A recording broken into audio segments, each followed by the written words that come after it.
Hi, I'm Sam with jbugs.com, and we can finally shut the lid on our engine.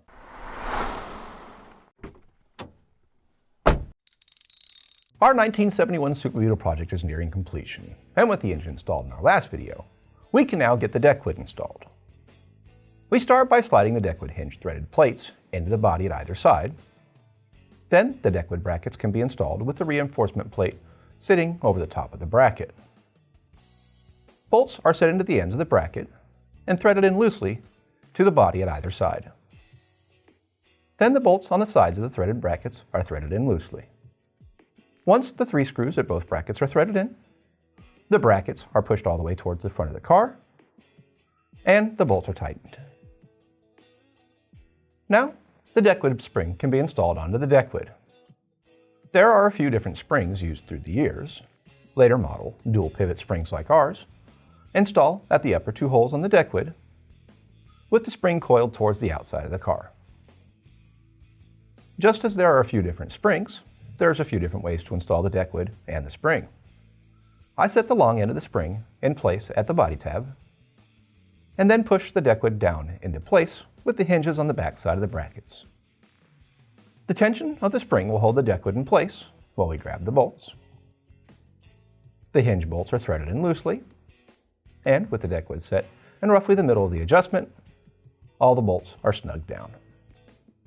We close the deck lid very cautiously, as we don't want to chip or scratch the paint if we're out of alignment. With the deck lid closed, we can see that we need to shift it to the left a little bit, and it needs to come up a little bit on the right. We loosen the bolts on the right side hinge, slide the deck lid up, and then tighten them back down. We close the deck lid again, and we're happy with the fit across the top.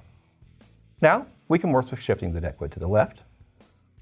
We loosen the deck lid brackets, slide the deck lid to the left, and then tighten the bolts, and close the deck lid once more to check the fit.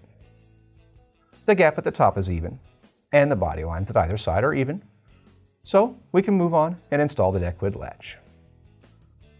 With the new seal set in place on the latch, it's set in place into the opening on the deck lid, and the 3 screws are threaded into place from the bottom side. We close the deck lid to check the operation of the latch, and after pressing the lid down a few times, with a very firm press, it latches. Pushing the button and the lid at the same time opens the latch, so we'll move on to the license plate light. As the deck lid stop and seals break in, the latch will work more easily. We start by installing our original bulb holder into the license plate assembly, followed by a new seal and lens, which are screwed down into the license light housing. A new light assembly seal is installed, and the wires for the license light are fed through the seal. We make sure there's a gap between the seal and the mounting studs, so we can install the license plate bracket, which slides in between them. Then the wires for the light are fed through the opening. The tab for the license plate bracket is set into the large hole in the deck lid, and the license light assembly is set into place.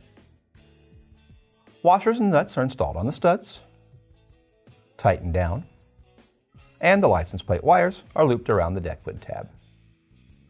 To finish, we'll get the license light harness, run up through the deck lid, and connect it to the light. To run the harness through the lid, we have to remove the male terminal ends from their shroud. We use a small flat blade screwdriver to depress the lock tabs so we can pull the terminals out. The wires are then routed through the opening at the top edge of the deck lid and through the brace. The ends are reinstalled back into the terminal shrouds, and the license plate wires are plugged into the harness. The gray wire from the light is plugged into the gray wire from the shroud, and the brown wire is plugged in to the brown wire in the shroud. We open and close the deck lid to make sure the harness doesn't get caught in anything. We turn on the headlights to make sure the lights come on, and we'll call it a day.